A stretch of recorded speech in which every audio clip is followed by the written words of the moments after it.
It's such a pleasure to be here and to hear these amazing poems by both of you. I'm so looking forward to hearing you, Lynn, later, and I really enjoyed your readings as well.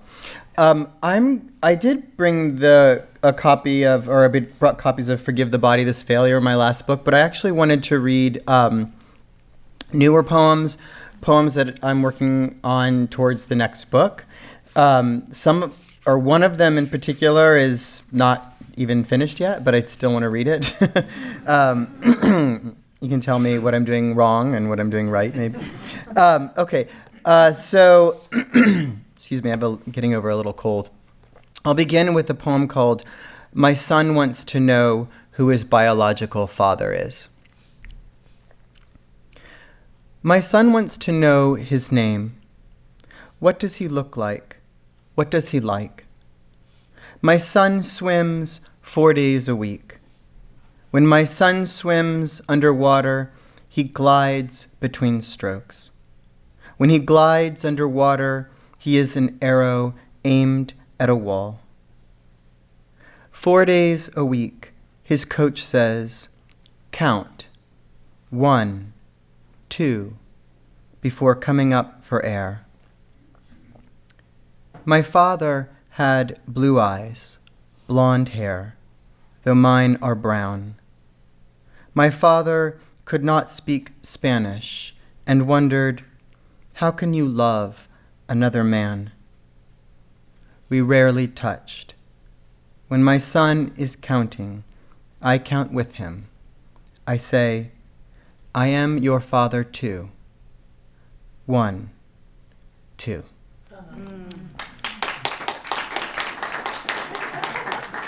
I realized I forgot my glasses about halfway through it, and I need them. It's all getting blurry. Okay. Providence. We leaned back in the planetarium seats, looking up into the dark, a father and his 2 sons.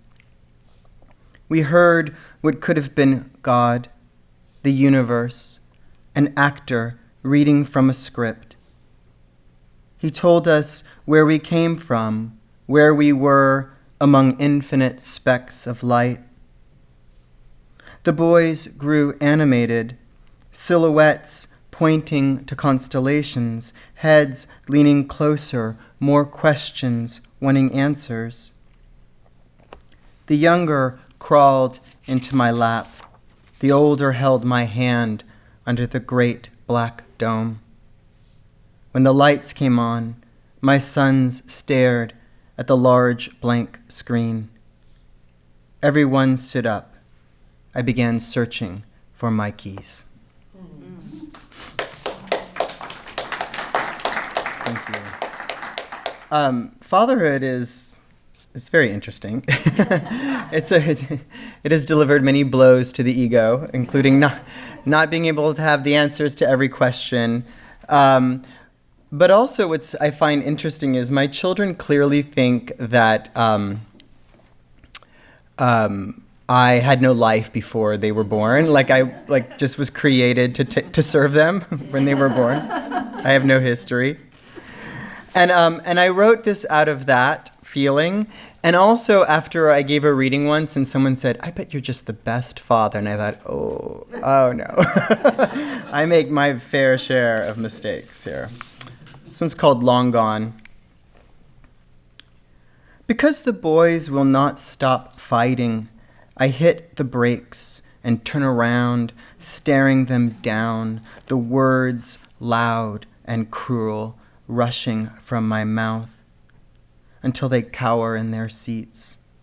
And when I'm done, angrier than even I understand, the younger says, he scared me, as if I'm not there, the way years from now, driving, he might confess, he scared me sometimes, to his brother, the road ending abruptly at a field of trees they can't see through and must guess instead what lies beyond it. Thank you. Okay, so this is the this might work with the erotica theme fundraiser you have. So we're gonna pivot a little bit here. Forgive me. And it's a work in progress. And in my mind, I envision it as a poem in at least 14 sections. So forgive me. It's I believe a double crown. So what happened was I was at a reading, and Alison Bennis-White was reading, and it was such a beautiful, beautiful reading. I love her work. But I became distracted because right in front of me there was a gentleman. I didn't ever see his face, but his torso and the back of his head looked a lot like someone I was intimate with and for like 20 years ago. And I thought, that could be him, right there sitting in front of me. I haven't seen him in 20 years. And I just kind of thought, it was like he was there. It was like we were in the same room together, though we weren't speaking. It was such a strange experience. It didn't end well, obviously, but but I just thought about kind of the ghosts from our lives and how strong of an impression someone can make on you and then be gone from your life. Kind of, right? They're still there, but anyway, so this was, so I thought that the sonnet form might work well, because the form is obviously usually used to, or often used to convey unrequited love. And so I just kind of went through this meditation thinking about these ghosts that had been in my life who are no longer in my life. And so I've completed the first draft of the first crown, so the first 7 sonnets, and I've started the second. I'm done 2 of the second crown, and we'll see where it goes. So it's right now titled A History of Want. We'll see if it sticks, but. And what you'll hear is at the end of each, if you don't know what a crown is, at the end of each sonnet, you'll hear that the next one begins with that last line of the previous sonnet. So, A History of Want. When the shoulders of the man in front of me are the width of your shoulders, the slouch, your slouch, I think this time to lean into the sting of your leaving, the way you might lean over a sink, the smell of shaving cream, your own face in the mirror, a speck of blood spreading in white foam. We sat there for nearly an hour, me and not you, and the poet on stage who said, a snow globe shaken relives the same shatter. Years later, I can not want you and not want you to have left. I can not want you and not want you to have died. And had I been braver, I would have stayed, driving through hillsides where poppies flare and monarchs migrate slowly north. I think they float across the sky like ash. I found you in the picture your twin shared, your face so thin I turned away. How long will it take to get there? I look and look until I am sick with looking. I couldn't look and couldn't look away, your pained face in all that light, one morning in the hall outside the chapel where students could confess. When they found you in your parked car, dead, no one told us how, though we might have guessed, or why, though my father asked at breakfast why I had to be so sad, and more than once on our way to school where Mr. C said I'd burn forever, and the young men made me burn. We kept a fire burning while everyone slept. Then I said something kind, and we kissed, neither of us expecting it. You had brown hair, brown eyes, and stuttered when you said you'd kill someone if you could get away with this. Your drunk mother, your brother's fists, as we sped down the street, sharing the small seat late at night. You didn't want to be alive, and I didn't want to die, I thought, holding your waist. I held your waist, and we rocked slowly under our studio's one window, which glowed with the morning paper you taped there so neighbors couldn't see. News of storms hitting the coast, that summer news of war. One night you stormed off at dinner. I just don't know anymore, shaking your head, your fists. You had your own ghosts, you who'd held a spoon of ice cream, cold and sweet, to my mouth, singing, "Open up," softly. Open up, you cry through the locked bathroom door, and over the music in a club where a drag queen pressed her face into a man's lap, and on stage a stripper let the most generous tip reach under the towel wrapped around his waist. And you pushed me against the bar, both hands at my throat, upsetting chairs, someone screaming, "Let go." I do open up and stay another year, forgiving the offense, whatever it was I was forgiven for. This is the last section, and I'll just say there's a little pivot to a painting. It's an ekphrastic poem, and it's a reflection on Rembrandt's depiction of the prodigal son. Forgiveness was the moral of the story, and the master's depiction, which has been said to bring those who come upon it to tears. One man kneeling, his shorn head pressed into the other's robes. In the painting, the young man's clothes are tattered, his shoe has fallen off, his bare foot exposed. A light spills on both men from an open door, somewhere beyond our view, and through which the one who has only now, after so many years, come through. Thanks.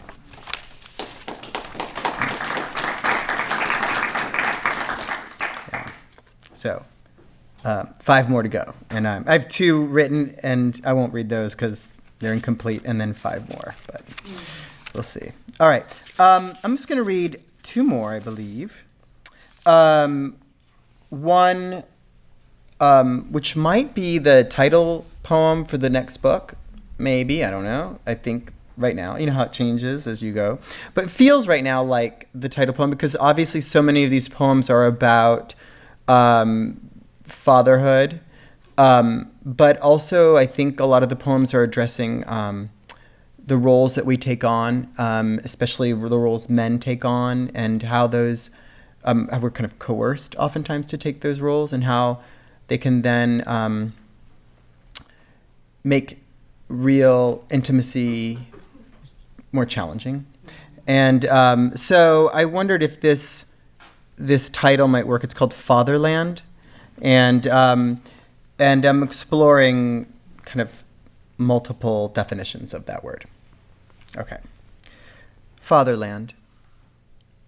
The heat not having broken all month long, we stood in line and watched a boy race down the park's tallest slide, drop into the shallow pool below, from which he rose renewed, a look of joy, relief across his face. My son held my hand, and looking up, judged how long it'd take to reach the top of the stairs.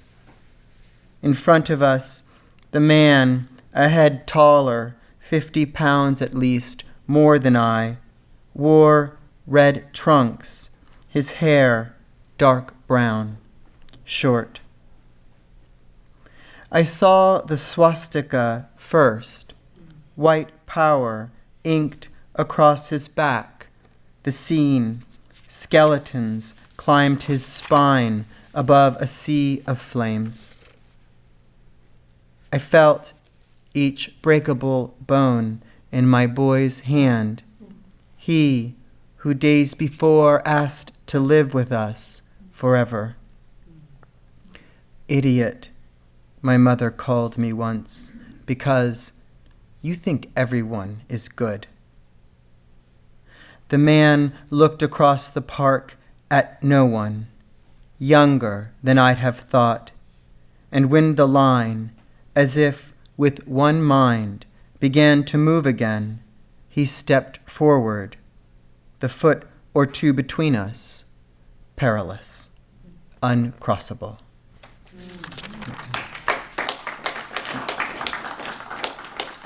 And then I will end, I think I'm going to end with a poem from the book. All right. Again, thank you so much for coming here on this beautiful, what is it, Saturday? Saturday afternoon. I don't even know, I'm so tired. But I'm very happy to be here, and I'm very honored that you came and listened, and I'm very much looking forward to hearing Lynn. Okay. It's 2020. I want to read this poem. It's called Revolution. And it's in response to a painting by a Puerto Rican painter named Myrna Baez. And the painting is called Platanal, which is a painting, which is a plantain tree orchard. And which is a common landscape in Puerto Rico that I saw quite a bit. And in it, I'm responding. When I came upon the painting, it made me think of my time in Puerto Rico and how I spent I had so many precious moments with my grandmother, who was from Puerto Rico, from Salinas, Puerto Rico, a very small town, and she was also a fierce independent. And would often talk about how frustrated she was over U.S. influence on the island. She was sad to see what she felt like was her identity, the island's identity, kind of fading away. But since Hurricane Maria, and it's taken on new meaning for me, this poem, and also as we approach an election year, it takes on even more meaning. So, Revolution. Plantain trees gather at the edge of the orchard, clamor for light in the foreground. They seem to grow as one, as if they'd fill the field and the mountains behind them, leaves large and frayed. We stood there once, or someplace like it. So here we are again, it seems. Years later, branches leaning over the road, you in your long skirt, looking out, as if to recall something you meant to do. My country, I hear you say still. But if that's dusk in the hills, you know what's coming to the field. You'll stand among them till there's nothing left to see. I'll wait beside you, though I don't know what we're waiting for. Thank you.